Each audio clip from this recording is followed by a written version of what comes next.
Quantum effects that work at the macro scale show us that the weird rules of the quantum world can shape the behavior of objects we can see, touch, or even float above our fingertips. From currents that never die to liquids that crawl up glass walls, these phenomena emerge when many particles lock into a single quantum state and resist the noisy jostle of everyday temperatures. Have you ever seen a magnet float on air? In a superconductor cooled below its critical temperature, electrons pair up and flow without resistance, expelling magnetic fields so cleanly that a small magnet will hover above the material. To witness this, you'd chill a niobium wire or a ceramic like YBCO in a cryostat, run a tiny current until the voltage vanishes, then bring in a magnet and watch it levitate, a striking sign that quantum order reigns over the metal. What about a liquid that seems to defy gravity? Pour helium-4 into a vessel and cool it below 2.42 K, and you'll get a superfluid that creeps up the walls and spills over the edge in a ghostly film. Why does it climb? Because every atom moves in perfect sync, eliminating viscosity entirely. Sprinkle in tracer particles or send waves of second sound through it, and you'll see quantized vortices, tiny whirlpools that reveal the fluid's hidden quantum choreography. Could thousands of atoms really act as a single matter wave? That's what happens in a Bose-Einstein condensate. Trap rubidium atoms in intersecting laser beams, then evaporatively cool them to nanokelvin temperatures. When you switch off the trap and take an absorption image, a bright, narrow peak appears, marking a cloud of atoms so cold they collapse into one shared quantum state. A slow emission wave you can literally photograph. Is it possible to entangle vibrations in a chunk of diamond? Yes! Using ultra-fast laser pulses to excite phonons, quantized sound waves, in two diamond chips, then probing them with a second laser. By measuring paired photons from the scattering, you confirm that those mechanical vibrations are linked across separate crystals. All you need are ultra-fast pulses, beam splitters, and single photon detectors to see spooky action in a crystal you can hold. Finally, can a tiny drum exist in two states at once? In optomechanics, you build a microscale membrane or beam and cool it near its quantum ground state with laser cooling or cryogenics. Shine precise light on it and measure its motion with an interferometer. When you catch interference between different vibrational states, you've put a mechanical resonator into quantum superposition proof that even a little drum can dance to the strange beat of Planck's constant. Quantum coherence refers to the phase relationship between quantum states, enabling interference patterns and entanglement.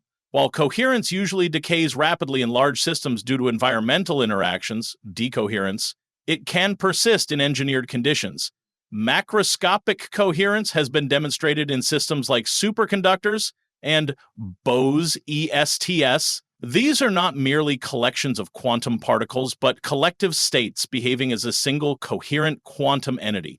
To observe it, the system must be highly isolated and cooled to near absolute zero.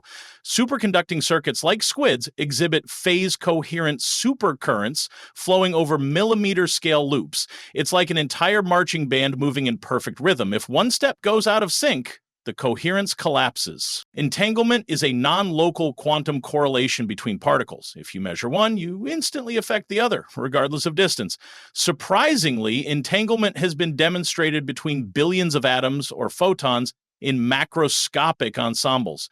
These large-scale entangled systems are critical for quantum networks and sensors. Testing such entanglement requires measurements of collective properties like spin squeezing or quantum Fisher information. The challenge is preserving entanglement despite noise and thermal interaction. Atomic ensembles in optical cavities have been entangled over centimeter-scale distances using quantum non-demolition measurements. It's like two choirs singing the same song perfectly in sync, even if they're in separate cities. Tunneling allows particles to pass through barriers they classically shouldn't due to wave function overlap. In macroscopic systems, this effect can still occur when collective quantum states act like single particles. For instance, flux qubits in superconducting circuits tunnel between current states. Detecting such tunneling involves precision spectroscopy and escape rate measurements. These experiments reveal that even systems involving trillions of electrons can exhibit quantized tunneling. Josephson junctions demonstrate macroscopic quantum tunneling of supercurrents between two superconductors across an insulating barrier. It's like watching a freight train magically pass through a mountain instead of around it, because its collective state finds the loophole. Superposition allows a system to exist in multiple states at once, such as spin up and spin down simultaneously. Creating and preserving superpositions in large systems is extremely difficult due to rapid decoherence. However, quantum optomechanics and superconducting qubits have shown superposition states in systems with millions of atoms. These Schrödinger's cat states are fragile but measurable using interference or state tomography. A successful test requires precise control, ultra-low temperatures, and minimal environmental coupling. In 2010, researchers created a superposition of a vibrating cantilever with a mass of 40 picograms in two locations simultaneously. It's like hearing a bell ringing in two notes at once, but only for a brief moment before noise silences it. Quantum interference arises when probability amplitudes from different paths combine, enhancing or canceling each other.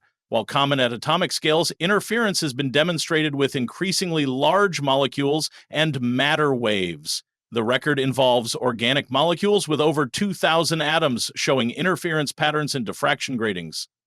Testing interference requires coherent beam preparation and detection with ultra-high vacuum and collimated sources. These setups challenge the limit of quantum weirdness at scale. C60 and C70 fullerenes, large carbon molecules, have been passed through slit experiments showing clear interference. It's like watching a school bus exhibit wave interference. Clearly a macroscopic object, yet showing wave-like behavior. Some BCs occur when bosons occupy the same ground quantum state, behaving as a single quantum entity. Beasts exhibit quantum behaviors at scales visible under optical microscopes, such as matter wave interference and quantized vortices. Producing a BEC requires ultra-cold temperatures, nanokelvin range, using laser cooling and magnetic traps. Once formed, their coherence and interference can be directly imaged, bridge quantum and classical domains in a tangible, testable way. Rubidium atoms cooled into a BEC can be split and recombined to show matter wave interference fringes. It's like watching fog condense into one perfectly synchronized droplet that behaves like a single wave. Some researchers propose that quantum coherence and entanglement may play roles in biological functions, despite thermal noise. Examples include avian magnetoreception, quantum compass, photosynthetic exciton transfer, and olfaction theories. These processes may preserve quantum properties over surprisingly long times and distances in biological media. Testing this involves ultrafast spectroscopy, magnetosensitivity assays, and coherence detection under biological conditions. While evidence is growing, mainstream consensus remains cautious. In photosynthesis, energy is transferred across pigment protein complexes via coherent, wave-like motion rather than random hopping. It's like observing dancers across a crowded room, perfectly mirroring each other's steps despite chaos in between. At the intersection of quantum mechanics and general relativity lies the question, can quantum states affect gravity? Some proposed experiments aim to entangle or superpose massive objects, e.g. nanospheres, and test whether their gravitational fields reflect quantum behavior. This would demonstrate whether gravity itself can be quantized. Testing this requires levitated particles in vacuum, ultra-stable lasers, and quantum state preparation. These tests are being developed but remain at the frontier of physics. Recent proposals suggest placing two quantum superposed masses close enough to interact gravitationally, testing whether entanglement occurs via gravity alone. It's like putting two ghostly bowling balls near each other to see if their ghost mass pulls them together. Testing macroscopic quantum effects requires extremely low temperatures, isolation from thermal and electromagnetic noise, and precision measurement tools. Key lab components include dilution refrigerators, superconducting materials, optical cavities, and vibration isolation platforms. Quantum tomography interference pattern imaging, and correlation measurements are used to verify effects. Controlling decoherence is the central challenge in scaling up quantum phenomena. As tools improve, more systems may cross the quantum classical divide. In quantum optomechanics, mirrors suspended on nanoscale beams are used to test superposition and entanglement at visible scales. It's like trying to hear a whisper in a hurricane. You need to silence every possible disturbance first.